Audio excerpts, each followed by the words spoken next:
Real talk, the Metaphor Messiah, man. I got this one. Let's go. You ever seen the morning star? Mr. Metaphor Messiah, back to show you who we are. I represent a legacy, a pothead like the 70s, a different kind of mind. They say we only speak in melodies. What's going on, everyone? Welcome back to the channel. It's your boy, Dead on Dave, coming at you live from Germany for your copious Extreme Rules prediction show. Extreme Rules 2017 prediction show. In case you forgot the year, just want to make sure. You know, I know we got some iffy people in the crowd. And if you notice, we got a freaking ray of sunshine here all the way from sunny England. Ace Trainer Liam is joining us tonight. What's going on, pal? I'm good. Thank you for having me, boy. I don't know about sunny, though. Yeah, I know. You realize I'm only an hour behind you. That's true. No. Yeah. I'm stupid. I forgot. Come on, you got to remember this thing. Got to remember. That's fine. That's why I'm here.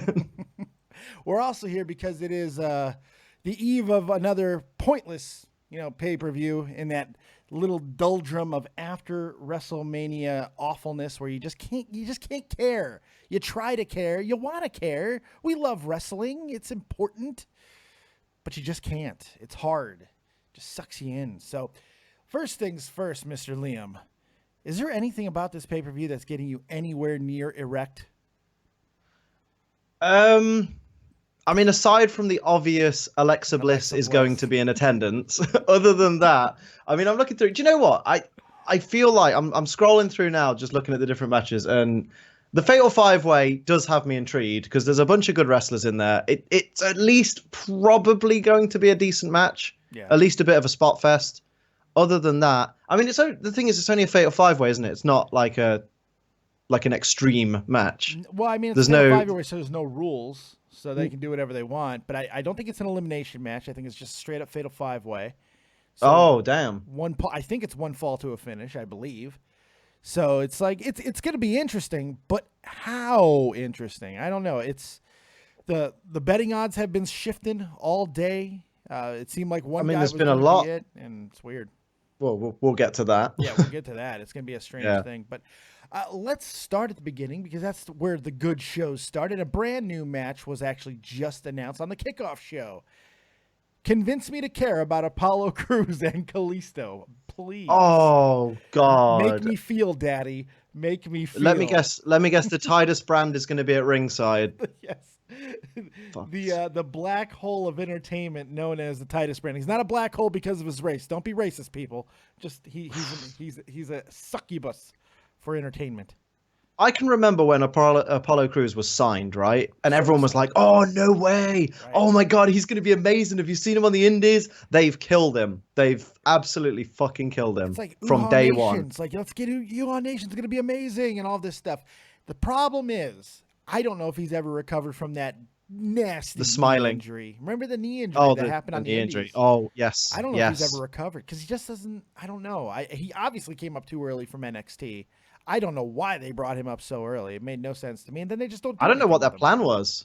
Yeah. What the fuck was their idea? Makes no sense. None. And who cares at all about a Kalisto feud at this point? Let's go with Kalisto. This will get him over. This will put the butts in the seats. I don't know. It should be a fun match, but they've done it twice already, so I don't know. It's true. It's weird. I mean, once you've seen one Kalisto match, you've seen every match he can do.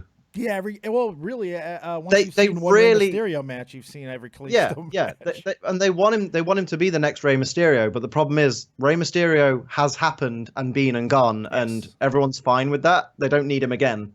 Yeah. I liken it very similar to Shawn Michaels, Dolph Ziggler. Once Shawn Michaels has done Shawn Michaels better than anybody could possibly do Shawn Michaels, there's no room for Dolph Ziggler. And the reality is Rey Mysterio has done that character so well that it could not possibly be duplicated, and Kalisto suffers because of it. And you could argue Kalisto doesn't have a friend that's going to die and boost his career. I was waiting for that one. Yeah. Hi-oh, he's here for a reason, kids. No disrespect to one of the greatest wrestlers of all time, but if it wasn't for Eddie dying, Rey wouldn't be as big as he is. He'd still be doing WWE mid-card matches. I think you can make the argument for that. I definitely think you can make the argument for that. He'd certainly never have been world heavyweight champion. Which I still don't. I hate being like a sizist, but I just cannot buy him. I couldn't buy him beating up the Big Show or anything. I could buy him being used as a lawn dart by Kevin Nash. That makes sense. That works. I don't know. But fancy a prediction, good sir, for this match. I'm gonna go with Cruz just because I feel like they'll think it's a big deal if he wins, like WWE brass. But other than that, because I just think they're done it with Kalisto at this point. He's gonna be like, they're gonna pretend that he is a veteran putting over talent, even though he's only been here for like a year or so. Yeah. Outside of the Lucha Dragons gimmick. But other than that, I don't see them giving Kalisto any kind of win at this point. If they're trying to build the heel Apollo kind of thing, that's not going to work if they just let Kalisto go over him. No, I don't know if they're going to build the heel Apollo. I've been looking at this a couple different ways because Kalisto technically just got a victory over Braun Strowman a few weeks back. Technically. He beat him in that dumpster match. Yeah. Technically, he did win that match. So it seemed they gave him new music. They seem to be investing in him a little bit. He looks to have better costuming now. I got a feeling they're putting a little bit of money into him. And I also don't think that Titus is long for Apollo. So my inclination here is that Kalisto is going to win again over Apollo, create more frustration between Apollo and Titus, and lead to their feud, while Kalisto has a little bit more momentum, maybe going into 205. That's my guess, because to me, that makes the most sense. The worst part is who wants to see Titus versus Apollo? Nobody. I mean, nobody except Vince. It's like, look at the muscles, damn it. Look at all those men parts. Jesus. But that's what I'm thinking at the very least. So we'll see what happens there. I'm really predicting fucking boredom is what I'm predicting, but we'll see. They're good athletes, so who knows? I'm predicting the thrown in last minute not announced match is going to be Goldust and R-Truth. Yeah, well, that was the Apollo Crews Kalisto match that was just thrown in. Yeah. But maybe they'll throw us another one. R-Truth and Goldust. I bet in the middle of the card, just like, oh, wait, we need a cool down match. Throw them out there. We've been teased. But that match has build, and that's like, it's come from somewhere. I'm actually glad you brought that up. Because this is something that I absolutely, this is pure WWE logic right now. Last 2-3 weeks, let's invest like middle of the show time to Goldust and R-Truth. Let's just invest it. Last 3 weeks, we're just going to boom, boom, boom. We're doing it. It means something. It matters. And then leave them off the fucking pay-per-view. I love it. It's just brilliant. Oh. Bravo. We'll see. They'll have some sort of segment though. I gotta say though, I am really liking Goldust again at the moment. Like, he's been one of my favorites since I was a kid. Me too. And to see him going back to the real old heel Goldust gimmick is friggin' great. Yeah. He's never going to get pushed to the moon, but I'd love for him too. He's in the best shape of his friggin' career. It seems like it. I mean, he looks like old Goldust. He's talking like old Goldust. Yeah. Why do we call him Goldust? Goldust? I don't know. Jesus Christ. Goldust. But it's fun. These two are both, but like they're almost each 50, like 48 and 47. It's pretty insane and incredible shape. They're both very good in the ring still, even at this age. I think they can do something. I don't know how much, but they can do something. They should be on this pay-per-view. Isn't Truth's gimmick about to turn about 50? Yeah, it's really dated. It's a little dated. I miss him as K-Quick. Do we remember K-Quick? Getting rowdy. Yeah. My God. Jesus.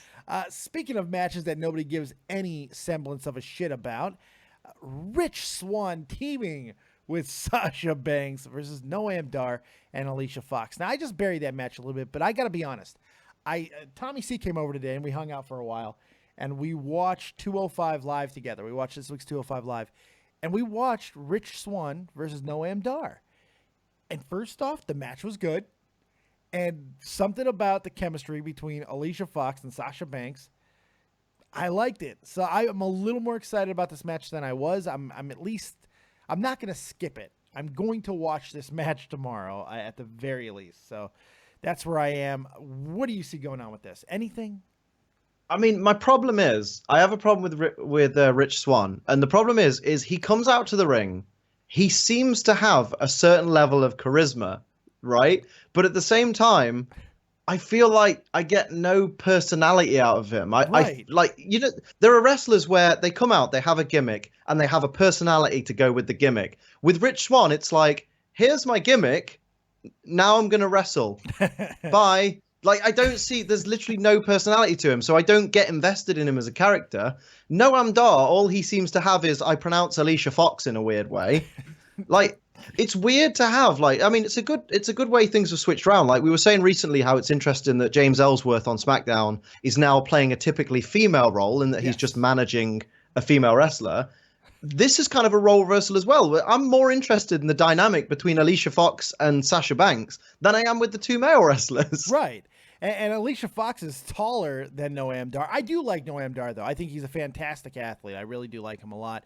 And I love Rich Swann. He's certainly got skill. Both of them are athletically gifted. You can't deny it. I just wish there was more personality. You're 100% right about Swann. It's like his gimmick is to be enthusiastic and like have charisma, but you feel like there's nothing genuine about it. And I'm sorry, the shucking and jiving, it just only does so much for me. I mean, why don't you just toss him a fucking watermelon at this point?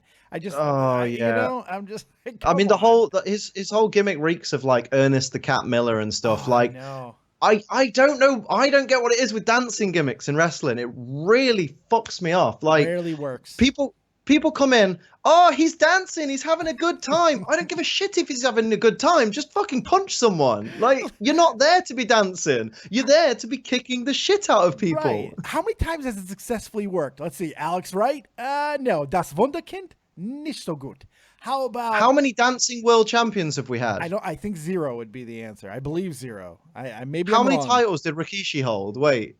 Well, Intercontinental. He had tag titles and Intercontinental. Yeah. Was it a good reign? Do we remember? You know what? Though, as far as dancing gimmick goes, probably the best. Yeah, of course. Disco. Rikishi and Too Cool in general. Yeah, Too Cool was Too Cool. There was something about them. They were awkward and weird, but it worked out and it was fun. And who didn't like a good stink face every now and then? But Disco Inferno was awful. Oh God. Just repugnantly bad. Oh. Actually, decent dancing gimmick, kind of. Honky Tonk Man. That was more of a seizure. Yeah. I'm the Honky Tonk Man. I'm gonna buy your gimmick. As far as musical gimmicks go, that'd be it. That'd be the one for me. Honky Tonk Man, just wait until you die. I'm gonna buy your rights to your gimmick. Yeah. What a dickhead. Hey, look, smart businessman, fucking absolute piece of shit. Oh, terrible person. Yeah, don't get me wrong, but. But no, as far as I guess it kind of works. More of a singing gimmick, but it works. It works. Yeah. It's musical. It's musical. We'll put it in there. Musical. Let's go with that. He's no Fandango, of course, but then again, who is? Yeah, hey, you know what? As much as we fucking shit on the Fandango gimmick, he still got to #1 on iTunes. That's very true. You know what? So, and we all fucking did it. I still have that on my iPhone from when I downloaded it during the Fandango craze. That's how well that got over. They're Fandangoing, Michael. Didn't he start off with Rosa Mendez as well? That kind of helped. Yeah, that did. She was, yeah. You ever see that painful thing from Total Divas where Eva Marie lied and said that she can dance and then just could not? Yeah. Oh, first season. Oh my God. Like, here's the thing. People shit on Total Divas all the time. Like, really hardcore wrestling fans are like, by the way, it was Summer Rae, not Rosa. We're about to get slaughtered in the fucking, in the chat. It was Summer Rae, not Rosa. Please continue. Oh.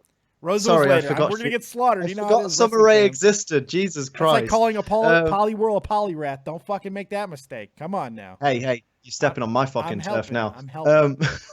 But yeah, like, people shit on Total Divas and say, oh, it's trash, it's garbage. Have you seen how many episodes of Total Divas is like a bikini episode, or we're on vacation, or Nikki's going to spend a whole scene talking about her boob implants? It's fucking gold, man. I like it. It's more interesting than Raw most weeks. I agree. I actually like it. All right. You have to sit and listen to the token, like, interview sections of reality TV where they're like, oh my God, I can't believe she said that this week. I was so annoyed. But at the same time, dude, those women are fucking beautiful. Beautiful. And if you're a fan of beautiful women, just watch Total Divas, dude. It's good. It is. It's good shit. They rarely wear clothes, and they're very catty to each other. They wear less clothes than they do in the WWE. Watch this stuff. Yeah, and the new stuff with Renee Young and Lana and all, it's gold. It's great, and it gave us how many episodes Total Bellas. I'm sorry, Total Bellas is the shit. I love it. How many episodes of Total Divas since Renee's been on it have you not seen her in some kind of thong or booty shorts? I believe that would be zero. That's beautiful. I believe it would be zero. And you know, Renee Young, she ain't packing in the front, but she packing in the back. Like Dean, hook us up. You look like the kind of guy that would share. They might have an open marriage. It's possible. It is possible. Renee, call us. She won't. We're not getting called. It's told maybe by a lawyer, but that's it. Hey, fucking you're not getting called. No, good point. Good point. So as far as the tag match goes, what's your predictions? Who's winning? Oh, who gives a shit? I'm gonna go with the faces just because why not? Yeah. Because look, Rich Swann and Sasha Banks can dance after the match. They're having fun. I hate that fucking phrase on commentary. I don't care that you're having fun. I'm there to have fun. You're there to have a fucking beef with people and settle it in the ring. Yeah. I'm still thinking that Sasha's relegation down the card is not over, so I could see them losing again. But at the same time... You think Sasha's going to take the pin? No, I'm going to the thing where I think she's probably going to score the win, and they are going to win. But it wouldn't shock me if they continue to lose, because it seems like this is a punishment. It feels like it's like, bitch, go to 205 Live. Like, what? What did she do, though? I think it's just her attitude. I mean, like, she takes shots on Twitter quite often. You can always tell when she's going to lose because she's got this little stank-ass attitude about her. When the way she comes out, every time she dropped that belt, you could tell she was going to drop the belt. And I think that there's something there. And I think Vince has a little bit of a stink eye for her because she's always hurt and she's frail. And I do like her, though. I mean, yeah, she is very injury prone. She doesn't protect herself very well. No. Throws herself all over, and she doesn't have the body that Kurt Hennig had. The ultimate friggin' jumper, man. He just sold everything. It was great. So I don't know, but still, that should be bathroom break material. Let's get to the good stuff. There is actually some good matches on this card. At least there's a cruiserweight match I am looking forward to. That's exactly what we're talking about right now. Way to bring us right into that. Ruin your segue. Oh no, actually, you made it way better. That was fantastic. Dynamite drop in, Marty. Submission match for the WWE Cruiserweight Championship. Your man, our man, Neville versus Austin Aries. This is an interesting. The greatest man who ever lived. The greatest. Yeah, he's got. You know what else he has? A fantastic package. The best package. He does. Do you know what I mean? Yeah. This is my package. Have you seen my package? It's a glorious package. What do you got in this match? This is the third match of the series.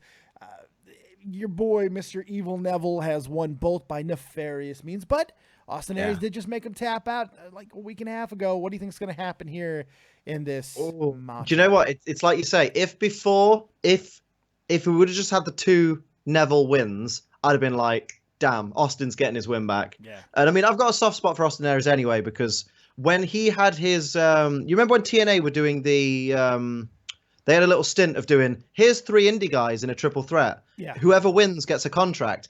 Austin Aries, the first time I saw him wrestle was in his like indie match that they did in TNA.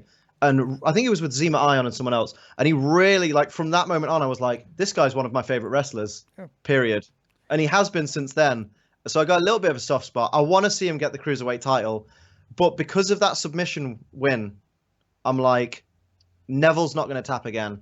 I think it's going to be, I think it will actually be dragged out to another nefarious win by Neville, in the sense that Austin's going to have him. He's going to have him in the last chancery. Neville's going to be like tapping away. The ref's going to be down somewhere or not looking, or Neville will be about to tap and he'll grab the ref and pull the ref down or something. Or let's say, you know, maybe Neville will have Austin in the rings of Saturn and his feet will be on the ropes or something, or like visibly under the ropes and the ref will be out of position or something. Something like that. I don't see it being a straight up affair if Neville does win, but I also can't see Austin winning because he's just won on Raw. He just won. With tapping Austin as well. If he'd won by pinfall, I'd be like, no, maybe you could tap him because they could play the whole Neville hasn't tapped yet, but no. No, they can't. And the thing is, by giving him that tap out, that to me is saying we're going to keep him strong even though he's about to lose. And I think that he is going to lose, but I also feel like it's going to be very nefarious. This is a pivot match. It feels like it's a pivot match. I feel someone else is going to get involved. I don't think it's going to be TJP. I think it's going to be somebody else. Do you think it's going to be one of the UK people? Do you think maybe Pete Dunne's going to come in? I thought there's a good possibility for that. Is he even the right weight class? I don't think it'll be Pete Dunne. I think it's going to be somebody else. Maybe I'm not sure. I'm not sure who. But you know whose name is just it makes no sense because they built him so well in NXT and he seems to be a good face for a long time. But I would mark out if Roderick Strong got involved and turned on his longtime best friend. I'm sorry, man. Oh, that would make my dick hard. And then we get that feud. That would be really out of left field as well because Roderick Strong is it's so early and he's already like mid feud. Like I know it makes no sense. I'm just saying it's just one of those things where I would love to see. Do you know what? I honestly thought you weren't going the Roderick Strong route, and I thought you were gonna fucking Johnny Gargano it, and I was like. He's just been turned on by Ciampa. Then he comes out and turns on Austin Aries like, screw it. I hate everybody now. That's the one thing that makes less sense than what I said. Yeah, so I know. Out of all of that. That's why I was looking at you like, Dave, where are you going with this? Yes, Gargano. He's down in the dumps. He's in the doldrums. He's going evil. He hit his head through those tables. I just feel it's going to be somebody. It could maybe even someone like Cedric Alexander. I think there's a possibility of that. I'm not exactly sure, but I do think this is going to be a pivot match, and we're going to see somebody else get involved, and that's going to be Austin's next feud. And I don't know what's going on with Neville, but they've invested a lot in him, and they're going to keep him as strong as possible. How awful is that? You said Cedric Alexander, and in my head I went, "Oh shit, he exists." Yeah, what? He's back. Yeah, he's back. He's fucking hell, yeah. He's back. He's wearing black a lot. I'm a believer. I'm a believer in symbology, and I don't know. I got a feeling that we're going to see him. He's a good heel, too. I've been watching him for a long time. He's a very talented guy, and I could see something like that happen. I'm not sure. It would be so weird. I just don't see them giving another loss to Austin Aries, because if you do 3 losses that are definitive, basically you kill the character. Yeah, he's no longer a title threat, even with that victory. So you put the victory actually, we've seen that they become world champion with Jinder. Good point. Good point. And losing streak means world title. It can, as long as Rob Gronkowski's involved. If Rob Gronkowski's involved, it's okay. It's okay. Maybe Mojo Rawley's going to interfere. Not so good for Mojo Rawley, of course. Man, what the hell? Yeesh. Oh, yeesh. God. Woofa. You know, it's bad when they're like, we're going to team you up with Sin Cara. Have fun. Yup. I just won the Andre the Giant Memorial Battle Royal, bro. Yeah. Team with Sin Cara. Shut up. Yeah, team with Sin Cara. Give Zack Ryder his gimmick back and fuck off. Right. See you later, pal. All right, so we're both going Neville here. Yeah, pretty much. It's unfortunate because I do love Austin Aries. I really fucking do. love Aries. And he's 40. That's like, if I'm going to build a case of why he's going to win, he's 40. If not now, then when? He needs this crowning moment now rather than later. Yeah, but I don't know. We'll see. That's gonna be a great match, though. Yeah, I'm confident of that. Because that could be match of the night. Is it on the main card? Yeah, it's on the main card. There's only like 5 matches, aren't there, on the main card? Yeah, it's not. It's 1, 2, 3, 4, 5 confirmed. 6 now. Yeah, because 6 with Rich Swann and Sasha Banks, which I do think is on the main card. The only kickoff show match is Apollo Crews and Kalisto. Probably why they added it to the match. Yeah. If I had to guess. All right, let's move on to the Raw Women's title Kendo stick on a pole match, because those are always great. Bay. Man, thank God Alexa's hot. Yeah, I mean, I've said this to my audience. I'll say it to your audience as well. Alexa Bliss is the prototype that all women should be built from now on. Hard to disagree. Look at her. Someone looked her up recently in my chat and was just like, she's not that hot, really. I was like, dude, you can leave. Yeah, you can go. Either leave of your own accord or you can have a permanent ban, because that is... We don't need you. Not going to work. The funny thing is, since the day that she turned bad on NXT, people of this channel have seen me say some really bad things, because I am under the firm belief that if I ever met Alexa Bliss, she could convince me very easily to become a supervillain. She can get me to knock over a liquor store. We would go on a multi-state crime spree. Oh, did you see the photo shoot with the barbed wire bat? Yes, I did. Oh. Someone tweeted out like that picture of her looking at the camera with a barbed wire bat saying, "I'd die happy if this was the last thing I saw." It's ridiculous. And I'm inclined to agree. You know what I mean? Like, man, it would be the most welcome beatdown I'll ever have. I'm telling. I got two things. I've once said that I would wear her as an oxygen mask because, my God. And the other thing, it's even worse. You haven't been around long enough. You've never heard me talk about the Lana vagina vortex. This is a thing.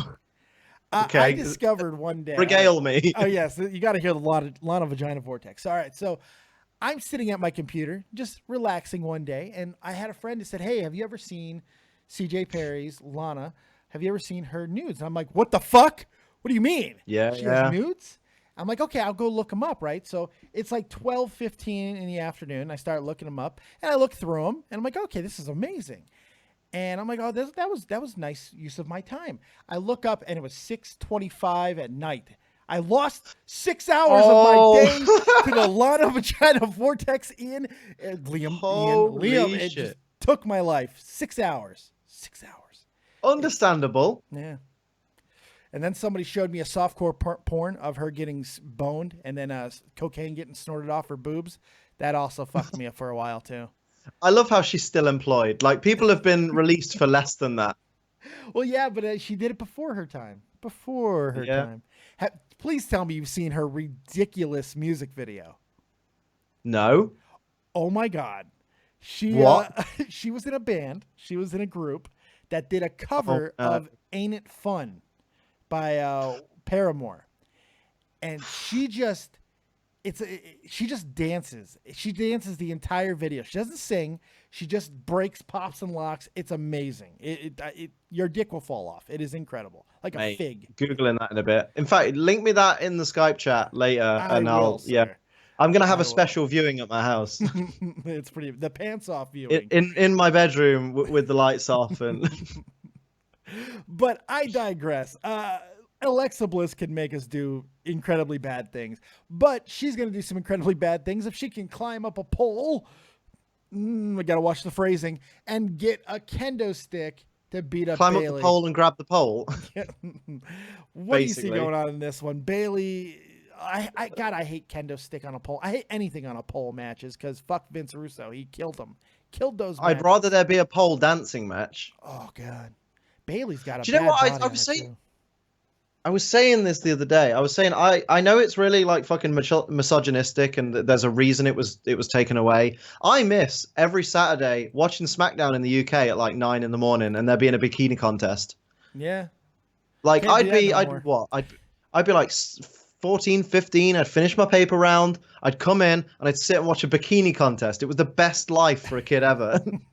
Tori Wilson and fucking Dawn Marie making out in bikinis in the middle of the ring. In a fucking bath of chocolate, I think the trick or treat bikini contest was a good one.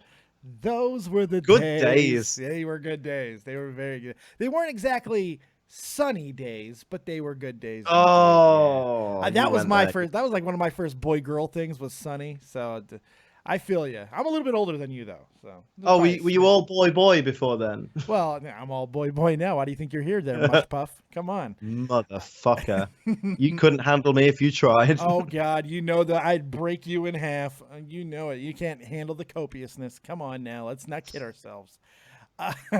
In all seriousness, I will not concede, but let's move on. Let's move on before we make it more awkward, which would be difficult, but we can do it. No, people ship us already. It's fine. Yeah, that's true.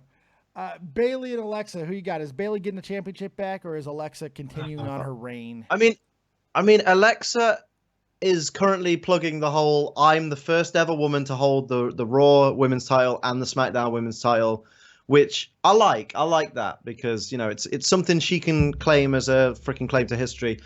I don't see Bayley taking it from her so soon, but Bayley did just get beat down on Raw. With one shot. Very weird friggin' segment. Man, that was a strange segment. Oh, I really hope, like, that segment was badly written. I hope WWE don't do what they normally do, which is, that segment was really bad from the writers. Let's punish Alexa for this because she was the one being written for. Right. Had nothing to do with Alexa. Not Alexa's fault. Bailey, there's something about Bailey, and I like Bailey. For one, banging body. They got to tie that shit down because you think her I've never been big on Bailey. Really? Her ass is incredible. And then her boobs are so big that they have to like give her the old Princess Leia treatment and strap those motherfuckers down. It's incredible. It's like too big, strap them down. And I think she's gorgeous. I really do. Her face is very girl next door-ish as well. But as far as in the ring, she's amazing. I love what she does in the ring. But there's something when she picks up a microphone, she tries to talk to you. I kind of want to dip my hand in acid. Really? Yeah. Just cringes you out a bit. A little bit. I don't want to hug anybody. I want to hug a knife. I mean, from the other side of the coin as well, when Alexa Bliss does a promo, holy shit, I sit and listen. Like, not even because of how she looks, because of how she fucking delivers. Yes. We haven't had a woman in about 10 years that can deliver a promo, perform in the ring, and look as good, all in one.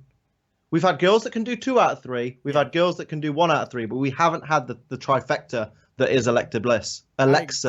You got the dead on Dave-itis there, mispronouncing. Yeah, shit. Jesus Christ. It's late here, guys. Give us a break. So we're close with Charlotte. You know, she can deliver a nice promo every now and then, but Alexa, the way she reacts with the crowd when she comes out, telling her own hometown to eat shit. I mean, I love her. She's amazing. That is what a heel is supposed to be. From the minute she comes out, she's on point. Yeah. Like, everything's on point. The attitude, you feel attitude radiating from her. It doesn't feel like this, like, because we know, like we've seen in interviews and stuff, and like on Jericho's podcast and stuff, people talk about how like Alexa was nervous and she didn't want to be a bad guy. She got really bad anxiety about it and stuff like that. So you know that the character she's playing isn't really her, but she plays it from the moment she comes out. She doesn't look like she's playing a character. You feel like that's her natural personality, even though it isn't. No, it's not. And the funny thing is, like, her heel turn was so out of left field because, remember, for the longest time, she played like a stripper. She was a blue stripper that farted fucking fairy dust. I mean, that's what she did. And then she's evil, and it just worked. The costuming, the changes, the fashion sense, all of it just worked. She's keeping the title. She needs to keep it. Because they're building a secondary story with Nia Jax. That's going to be an amazing story. I can't wait to see how they work that into a match. It's going to be great. I'm looking. That's not going to be like most feuds. No, it's going to. I see what you did there. Very nice. There you go. Very Penny nice. has dropped. What you did there. It was good. Took a second, but I got it. I got the memo. The email was delivered, even if the connection was a little bit daft. See what I did? I helped you out. I did daft. Did I use it properly? Probably not. Just stop. I'm gonna while stop. You're ahead. Am I ahead? Fucking sweet. All right, Intercontinental Championship match, or the the foregone conclusion. Yeah. Because we all know where it's going. Roman's not winning the 5-way. Roman's fighting The Miz soon, and Ambrose is losing the title and fading into obscurity because WWE don't know how to use someone that's that skilled on the mic. No, they don't. Give the man. Do you know what? Give the man some fucking ring attire. By the way, I'm sick of the Luke Harper look. Like, just all of the Shield branched off from what they had. Like, I get it. He's a loose cannon. He's a bit of a character, but even mad people like the Joker knew how to get fucking dressed for a match, you know? Like, Jesus Christ, give him something. He needs changing up. He needs not repackaging. He doesn't need a new character. He needs a new look. Yeah. He needs to look like a credible wrestler. The reason, part of the reason his reigns never seem that interesting is because A, he's booked fucking terribly. Yeah. B, he's always booked in stupid gimmicks that make no sense, like blowing up TVs and fucking plant pots. Yeah. But then he doesn't look like a credible wrestler. Especially when he's wrestling someone like The Miz, who is dressed in traditional wrestling attire. Right. It's a tough Just disconnect. fucking give him some fucking tights. Give him some tights. Give him some boots. Give him some fucking knee pads. Send him out there and make him look like a legitimate wrestler that has a fucking broken personality. See, I think they can make it work in the jeans and the boots. I do think that can work. I fucking hate jeans on wrestlers, man. I hate it. I do too. I think that they get rid of the shirt and they at least give him some sort of, because he's got a good body. He's a big guy. He's well built. You know, he's no schlub. He's not Kevin Owens. Doesn't need to be hiding that shit. So I think that they could go that route. But it's simple fixes with him. I think some simple fixes, tone down the lunatic and give us more Fringe. I think that'd be completely fine. Yeah. Or just stop calling him the lunatic Fringe. Just call him the lunatic. Yeah, stop. I could see. You know, here comes the lunatic, Dean Ambrose. Right. That'd be fine. Lunatic Fringe. No, it's like what is that? He's not a Fringe. I don't get that. What's a Fringe? I don't know what it means. Yeah, right. There's too much fucking emphasis on nicknames that don't mean anything. Nothing. Means absolutely nothing. We get it. He's crazy. We get it. Okay, that's wonderful. But he also can't get above mid-card, okay, at all, even a little. So, yes, I'm fully expecting him to lose this match to The Miz, which does nothing for me. The Miz is the most inconsistent wrestler I think I've ever seen. I don't know if when he's on point, he's on point. When he's off, he's really fucking off. When he's good, he's great. I mean, like, I like Mike. I like Mike a lot. I think he is charismatic. I think he's smart. I think he's funny. I think he's got it all. But fuck, do I hate that gimmick. I hate the goddamn movie star gimmick. It doesn't work. It's not that good. It never really has been that good. And it's forced because it's so repetitive. It's the same thing. Well, he'll be teaming with Goldust soon. Now that Goldust's gone back to his director gimmick. Right. Yes, that's. I mean, just naturally, you know, let's make movie magic together, boys. Now, everybody is assuming that The Miz is going to win and then go to a Roman Reigns feud. But there is a nice little tidbit of a rumor that's floating around that he might actually have another feud waiting in the wings that we are going to see at some point tonight. Ooh. The Drifter get involved with The Miz because apparently he owes him one. And there's a possibility that there might be a little bit of a screw job here where maybe Dean Ambrose reigns inexplicably continues and The Miz goes into a feud with the Drifter. What do you think to that? You think there's any possibility of that happening? I mean, there's a possibility, but I feel like, I don't know, because would the Drifter really, would Elias Sampson really be face in that feud? Or would Miz turn? I don't know. They've not given Elias Sampson any type of identity yet, at least on the main roster. He was definitely a heel down in NXT, but it didn't matter. He never fucking won. Up on the main roster, he's kind of playing a comic gimmick a little bit, a little comedy shtick. He hasn't really done anything nefarious yet, nothing bad, nothing rotten. So I think that they can go ahead and have a pseudo face. I like the idea of Elias Sampson going, you know, being heel and screwing Dean Ambrose out of his title. Yeah. Maybe, you know, give him a quick rematch on Raw that Elias then will again screw Ambrose out of. So that puts Ambrose completely out of the IC title picture. I think those two could make fucking great matches together. I think so too. Ambrose and Sampson. Nothing has worked with Elias down in NXT. They've had to saddle him with a few different gimmicks, but that guy's got a great look. He is huge. Yeah, he's fucking ginormous. Yeah. I mean, I hate the fucking I'm a little bit of a hobo kind of gimmick. I don't, that doesn't appeal to me. Like, you're not a drifter because you're employed with the company, which means that you have a permanent address. Right. You have a place of residence, dude. You're not a drifter. You're about as much of a drifter as Fuzzy Tube. I was just about to say I beat you to it. I had to beat you. You heard the and you knew it was coming. It was coming. I'm so homeless. I'm gonna stay on other people's. Let's not get into that. Let's not get into that because I could fucking. I think he's the one guy I'd punch in the face right now if I had a free shot. Oh, I've already said if he wants a fight at Summer in the City, I'm down. I need the views. Dude. Yeah, do that shit. You know what I mean? Like, I need his fucking fans to come to my channel and fucking raid me a little bit. You know? Aren't you worried about hate on me all you want? Muscles? Aren't you worried about them horseshit muscles? Oh no! This is my one rule, right? People think they can like threaten me with violence and stuff. Mate, I grew up with really thick glasses, long hair, fucking polished nails, like black nail polish. I've been beaten up. It's not scary. The most you can do is beat me up, and I'll get up and like carry on living my life. Right. If you kill me, I won't feel any more pain. So there's no scary bit in that. Yeah. There's nothing to be afraid of anymore. Like once you've been beaten up, it feels the same every time. Don't worry. That's quite terrifying. That's quite a terrifying statement because it is 100% true. But you know what's more terrifying? What's that? A man with no fear. That's true. Imagine facing someone that is not scared of what you're going to do to them. Yeah. That's unpredictable. That's fucking terrifying. I would love to see you stomp out Fuzzy. That'd be fantastic. I'd pay good money. I'd love to fucking just give him the finger poke of doom and him just fucking go down like, ah, help! Just do the work with them. Be like, Fuzi, Because listen. remember, like, the only fights I've seen him in have been like staged fights, you know, where people are selling for him. So I've got a feeling he's a lot more fragile than he looks. I think so. Oh, he's got that perfect all show and no go body. Yeah. I just like anyway. Fuck Fuzi too. We're going on a tangent. Like we're writing checks that our bodies can't sign. Let's keep going. Yeah, especially if I'm supposed to be your backup, you're in a lot of fucking trouble then. Human shield, Dave. Human shield. So all tinfoil talk aside, Miz winning the championship. I think most of us agree on that. Yeah, 100%. Yeah, no question. I think so. All right, let's move into a match that I really hate the gimmick of. I don't like tag team steel cage matches. I hate them. I think they're stupid.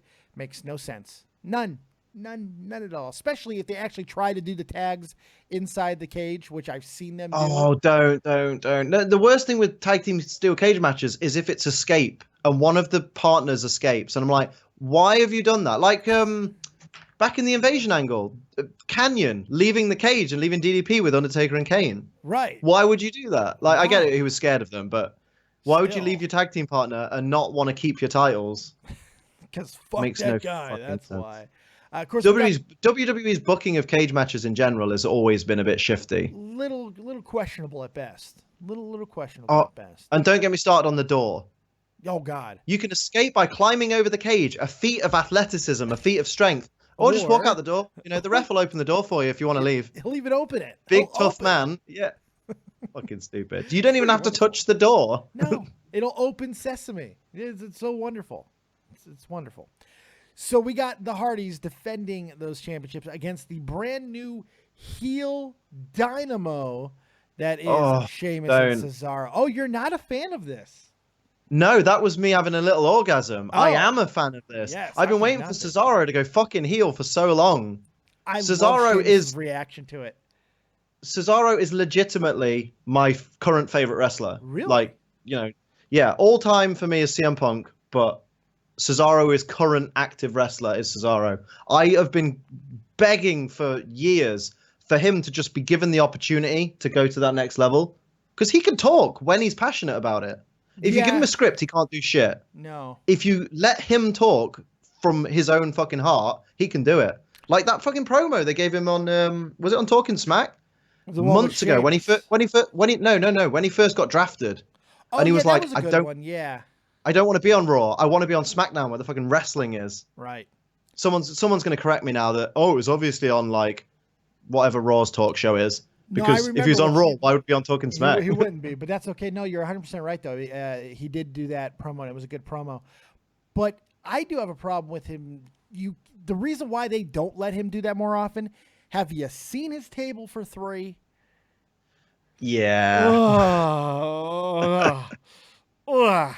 That was not good. And I got a feeling he does that a lot. I just got a feeling. But still, I love what him and Sheamus are doing. Sheamus is like masturbating to the fact that Cesaro is heel, and I love that. Because I do like Sheamus. I always have. I've never been high on Sheamus. Like, I've always thought there was something off with him. I preferred him when he didn't have the fucking mohawk, because it's like, you know, it's trying a bit too hard, but I get why he has it. Yeah. Because I think with Sheamus, you kind of do have to try a bit too hard. You know, it's just like that's kind of where they are with him. But still, I love what they're doing as a heel team. And then you got the Hardys that are riding a great wave of nostalgia-driven love, and they're doing great. By the way, their work in the ring has been great since they've returned to WWE. Oh, yeah. It's been arguably better than some of their TNA stuff. I mean, obviously, Jeff's got quite a history in TNA for bad matches. Where's Stinger? Where's the Stinger? Yeah. End the match. Stinger. I agree. Yeah. But still, it's this is a tough one because people seem to be split on this. Do the Hardys continue their reign, continue that nostalgia, and then like they do something towards Royal Rumble? They're not losing it until the broken gimmick is acquired. I agree. 100%. I disagree. I think they're losing him tonight. I think they're going to lose. Really? Yeah, I do. I think they're going to lose it tonight because of the Braun Strowman injury. Follow my logic. I'm going to get there. Check this out. This is why I think Okay. Yeah. Braun Strowman getting hurt and not being a few weeks, but being a few months and putting SummerSlam in jeopardy has probably, I think it's made them refigure everything. It's part of the reason why Sheamus and Cesaro have gone heel. Now, they have a team that can take the belts and do something with them, so you go ahead and do that. Matt Hardy can be shattered Hardy. It doesn't have to be fucking broken Hardy. They can work around that if they truly want to. That's not a big deal. And I got a feeling they've already made a deal anyway. Just again, hunch. Just saying. Now, when Braun Strowman got hurt, they need something massive for SummerSlam. They've given us absolutely nothing. Finn Balor, I think, is a one-off if he were to win tonight, which I don't think he is, by the way. But if he were, he'd be a one-off anyway. Finn's got other things working with Bray Wyatt, so Bray Wyatt's not an option. Roman Reigns, we know that's not an option. That's coming in WrestleMania. Maybe Royal Rumble, more than likely WrestleMania. Seth Rollins and Samoa Joe still doing their thing. Got a feeling that's not over. So who the fuck do we have left for SummerSlam? Jeff fucking Hardy. Jeff Hardy and Lesnar. And Brock Lesnar. It's a huge match. People are going to care. And it's one last shot for Jeff to really do something special. And it's a money match for the casual fans as well. Yep. It's a masturbation match for the casuals. So yeah. That's where I'm looking at. I like that idea. Like, Jesus Christ. I didn't know where you were going with this, but I like it. Yeah. Fuck. It's a convoluted. I'm thinking about it now, and I'm like, actually, yeah, Jesus, because Jeff can fucking sell like hell from fucking Lesnar. We've seen them in the past together too. I mean, Lesnar has destroyed both Hardys at a time, and Lita, if I'm not mistaken. I think yeah, which was pretty fucking sweet. But I think that it just works. It makes a lot of sense, and you don't have to give up any other assets. You don't have to risk, and you don't have to squash poor Finn Balor to do this. You don't have to give us another Roman Reigns, flighty match to do this. You don't have to do any of that. You don't have to give us Samoa Joe, which I think they might be doing at where does that leave Matt? Just coasting? No, I think we're going to see the evolution of Matt Hardy into whatever his next stage is. Like I said, I think they've already acquired a deal for the broken gimmick. I like the other idea you suggested, that they're going to do a TNA and do the exact same gimmick, but with different terminology. So instead, like with Kurt Angle, where it went from "it's true" to "it's real," they're going to have shattered Matt Hardy, and his catchphrases are going to be remove. I think he can still do wonderful delete. Enough, fantastic. Do you think? I think he can still do delete. I don't know if he's going to ever say it in the microphone, but I think he can use a lot of the mannerisms. It depends on how they do it, and there is precedent, believe it or not, because the charismatic Enigma was created in WWE, and then it was used in TNA by TNA to describe Jeff Hardy. So and it's just happenstance that it happens to be with Hardy, but there is some precedent there, so we'll see what happens. I just got a feeling that title reign is going to end tonight, and then they'll lose it again. They will lose again, at Great Balls of Fire, prompting some sort of breakup, and Matt possibly even moving to SmackDown and being rebranded or re-broken. That's what I see happening. Okay, fair play. I hate that pay-per-view is called Great Balls of fucking Fire. Come on, Jerry Lee Lewis, baby. Aren't you a fan of the 60s? My problem with that is, like, it's like Great Balls of Fire, a pay-per-view name that had to be thought up by someone who went, I've got a great idea for this pay-per-view. Let's rebrand it. Who then went to a meeting with executives and went, we need this pay-per-view name to be Great Balls of Fire. And all the executives at the meeting went, okay, let's think of a title match. So when I face you for the title at Great Balls of Fire, lightning in a bottle. Yes. Yep. Approved. We're changing everything. Call the graphics department. Graphics department goes, Great Balls of Fire. Let's get on it. Let's do that. Like, this has gone through so many people to be approved. How is it that the rest of the world are the only people that go, that name's fucking wank. That is awful. Good. How many signatures? That's exactly the same question I was asking. Yeah. How many signatures had to sign off on this? Because my God, I got a feeling it was only one. Vince is like, jeez. I was listening to Jerry Lee Lewis. I love the sound of balls. I love balls. Fire, balls, 4th of July. When are we gonna get a pay-per-view that's literally called The Boss's Grapefruits? Oh God, I think it's coming next July, because this is gonna be a one-off. So yeah, fucking hell. Very well could be. I mean, it's almost as bad as Capital Punishment. That was pretty But good. that pay-per-view was ruined by the main event of John Cena versus R-Truth for the world title. What about the instant classic? Actually, it wasn't even all that bad of a pay-per-view. New Year's Revolution. That was pretty good. Oh, I liked New Year's Revolution. It was actually, I know, that's why I just. And that, to be fair, that had the first fucking. That was the first Money in the Bank cash in as well. It was. It was actually a pretty damn good night. It was actually fucking good pay-per-view. Elimination Chamber that night as well. Yeah, it was December to Dismember. There's one. That's a good one. That's pretty. Well, we don't talk about that. Let's just go back to all In Your Houses. That's fucking great. In Your House, Good Friends, Better Enemy. In Your House, Buried Alive. Those were great, man. I want that house. I want to live in that house. Remember they gave that house away? What about that pay-per-view Extreme Rules? Let's go back to that. Oh yeah, I forgot about that completely. Look at that. Let's go back to that paper. Maybe it's because it's a complete fucking terrible card. So you're going with the Hardys retain. I'm going with Sheamus and Cesaro to capture the belts. Yeah, I want to go with Hardys retain just because I feel like it depends. Like it literally, my answer depends on when the broken gimmick is either finalized in its new form or the rights have been acquired to them, because that, for me, I feel like the losing of the tag titles will be the first thing that makes Matt Hardy go broken. Like, because the whole thing will be, we had this opportunity to come back and be successful, and we fluffed it to Sheamus and Cesaro. Shit. Like, a year ago, they weren't even a team. We're the Hardys. We've been the Hardys for 20 years or whatever. We're brothers. We've been brothers for 40. Yeah. So it's like... Jesus. But I could see something like that happening. That's gonna be fun. It's gonna be fun. As long as they tweak it properly, they don't do too much of the crazy shit we saw in TNA with it. This gimmick can be done right, and they have so many built-in stuff that they can do. Bray Wyatt, Aleister Black. Come on, you don't want to see both of those guys against broken Matt Hardy, shattered Matt Hardy. It's gonna be great. It's gonna be great. It's gonna be 100%. Yeah. Compound versus compound match. Oh yes. Your compound is not ready for battle. Oh wait. Bray's compound got burned down, didn't it? No.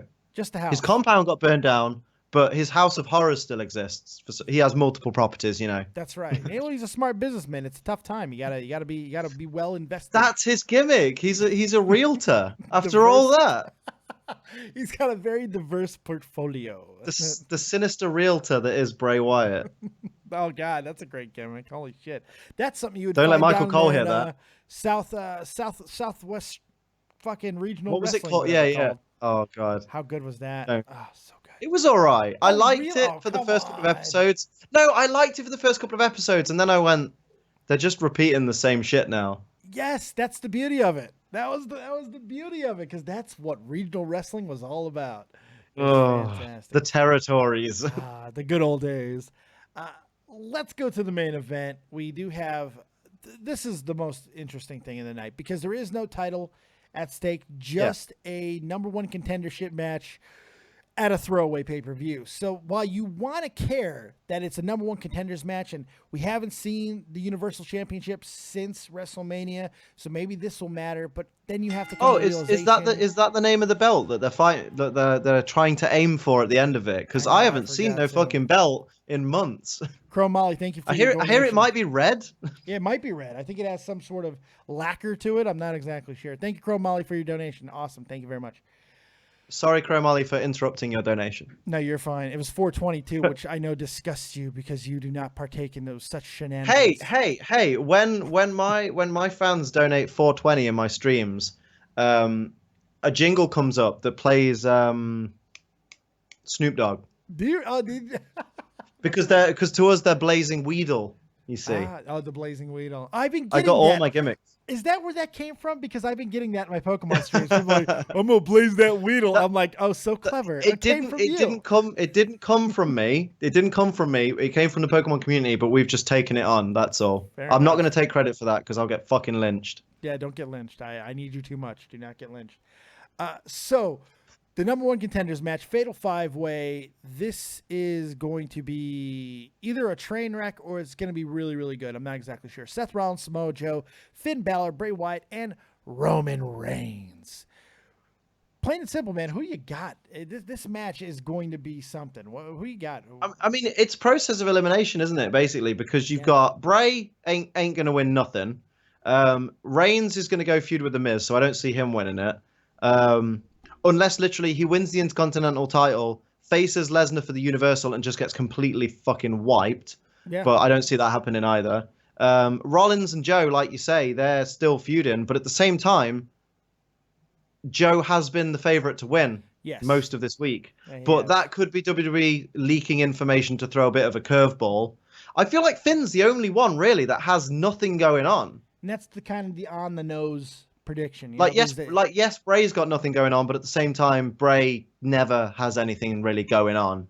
Well, it's interesting because Finn's the only guy who's come in contact with Paul Heyman. Paul Heyman went to him, it seems like he's the guy. But we think Bray doesn't have anything going on, but he has targeted Finn Balor since Finn's return. Yeah, and that could be the reason that Joe's been so high in the betting odds, because maybe they're moving Rollins onto something else. I don't know, because if Joe's not feuding with Rollins, what are they doing? Well, we're going to throw a little curveball into this because the new smart money is in. The official final betting odds is in, and there has been a massive change. Roman Reigns is now an unbelievably long shot. He's plus 3,000. There's no way he's winning. Whoa. But do you know who the new favorite is? Seth freaking Rollins. Seth freaking Rollins. Seth freaking Rollins is the new favorite. Didn't that sound terrible in a British accent? Seth freaking Rollins. freaking Rollins. I said terrible, but sexy will do. Yeah, that's fine. Sexy will always do, I think. We'll always take sexy. We're narcissistic men who's getting a little bit up there in age. Well, me more than you, but still. Seth Rollins he makes sense. He's a name. He's gone through everything that he went through with Triple H and all this stuff. So it makes sense for him in a way because you got to have somebody who's going to sell this pay-per-view. Finn probably could have been able to do it, but I think that they want to kind of build this a little bit bigger. Samoa Joe, I was actually getting high on this. I thought that would have made sense. That would have been fun. But really, one can't miss guy for this match for a one-off encounter is really Seth Rollins. So I think it makes sense. I'm going to go with Seth, not just because of the betting, just because I just think it makes the most sense right now. I can't get there. I get what you're saying. Else. Yeah. I'm still going to stick with Finn because I feel like Finn's going to be kind of the one-off. They want to do this like fucking big comeback story of, he's been injured for so long. He needs the Universal title back because that's all he's been thinking about since he lost it to Kevin Owens. That's the way I'm leaning towards is Finn, but I can't help fucking thinking that Joe might take it just because of the way it's been building. Because it's almost like they've built it up as, the betting odds got leaked. So then they've switched it to Rollins to kind of throw a curveball. But then the problem is normally with WWE, the final betting odds match the results. It does. And typically throughout the week, you have the bets that come in. And then right before the event, the smart money comes in. And there usually is 2 or 3 changes. And so this is kind of par for the course. And usually those guys have been winning. Now, the last couple of pay-per-views, that has not been 100% in stone. No, it's shifted a little bit. So we don't know for sure. But from just a booking standpoint, I think everybody else has things to go with. I don't know if you want to keep doing Samoa Joe and Seth Rollins. Samoa Joe does have things that he can go to if you want to go places with a return. I'll tell you right now, Samoa Joe's not winning because I'll tell you exactly who he's fighting. He'll be fighting at either Great Balls of Fire or SummerSlam, Kurt Angle. That's what's happening. Kurt Angle got his new walking orders here with Corey Graves. Corey Graves, said, I got something that's going to ruin you or whatever. That's going to be the return of Stephanie McMahon. Kurt and Samoa Joe have unbelievable history. They make a lot of sense. Samoa Joe is the heavy for Stephanie. It all makes too much sense, and that is a match that people will want to see at SummerSlam. So I think that's where that's going. It's going to be a little bit of a long build, but I think it works. So Finn, as much as I just want Kurt back in the ring. Don't fucking tease me with that. Right. Finn makes sense because of all the things we talked about with him being, chasing his belt back. But do we really want to see him get fucking analyzed by Brock Lesnar? I mean... Yeah, because he's not going to come out looking strong unless he takes the Universal title, which isn't happening. It's not happening. It's just not. So Seth is going to give us... I think Seth is going to give Brock the best possible match at this point. Mm-hmm. They're big names. I'm going with Seth. I think that's what's going to happen there. Liam, you're still sticking with old Samoa? Or no, Finn, excuse me. No, I'm gonna stick with Finn just for blind idiocy, but I'm gonna go with Finn I'm going to stick to it because I want that comeback story for him. But he's not going to get the belt from Lesnar. That's the problem. So they'll build the comeback story and it'll be like, actually, nah, he's not going to. How about no? Now you cannot take him seriously for another year.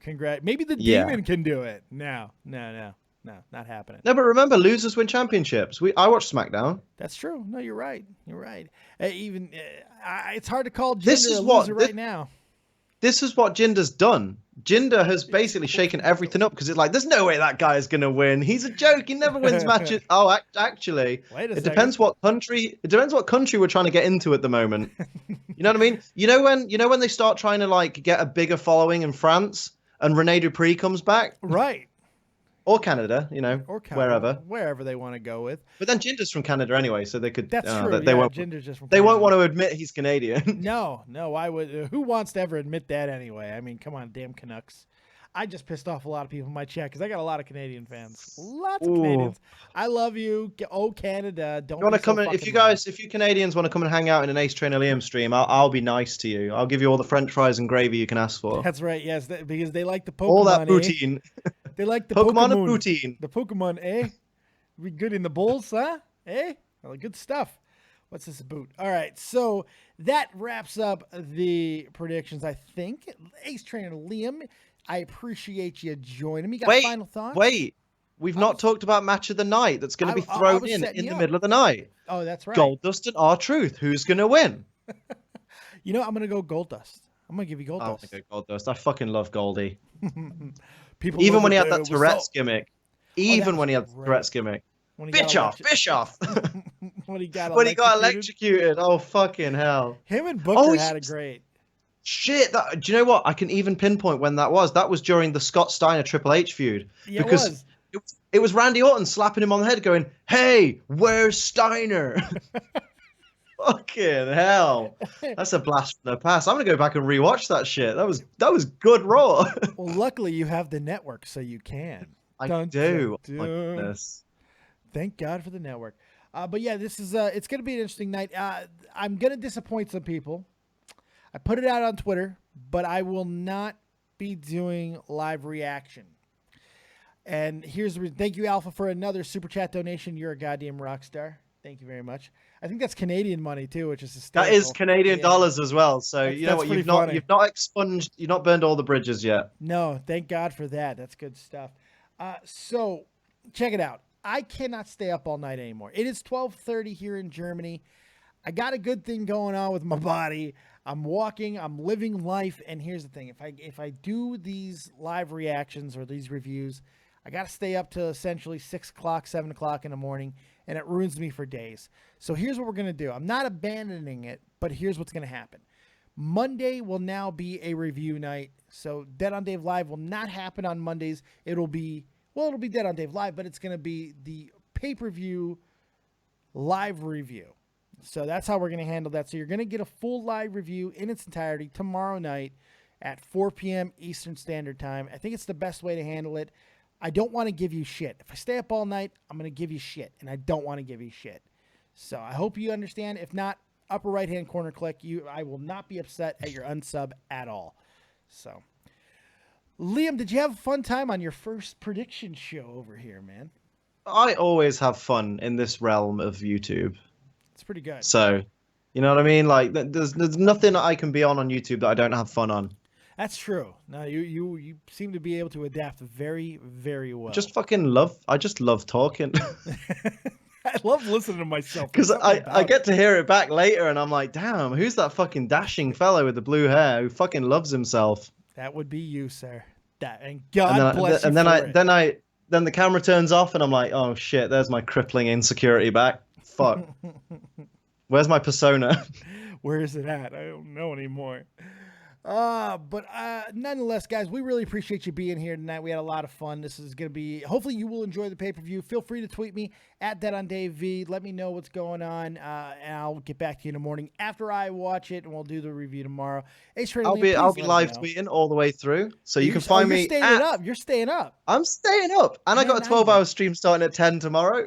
Man, you make me look like such a shit. Yeah, but you just had a birthday now, so you're ancient. I've still got a bit of Sprite, you know. I'm looking towards 30. You're looking at it in the rearview mirror. That's the problem. I am gonna laugh at you so hard during your 12-hour stream. It's when I'm just there, like, wow, what Pokemon did we get? What's a fucking Pokemon? Twitter.com/AceTrainerLiam is where you'll find me live tweeting all night tonight. If you want to subscribe to me on YouTube, it's youtube.com/would you believe AceTrainerLiam. And if you want to follow me on Twitch for Twitch streams all fucking week long, twitch.tv/AceTrainerLiam. That's right. Some of that information, not all the information, is in the description box below, but some of it's in there.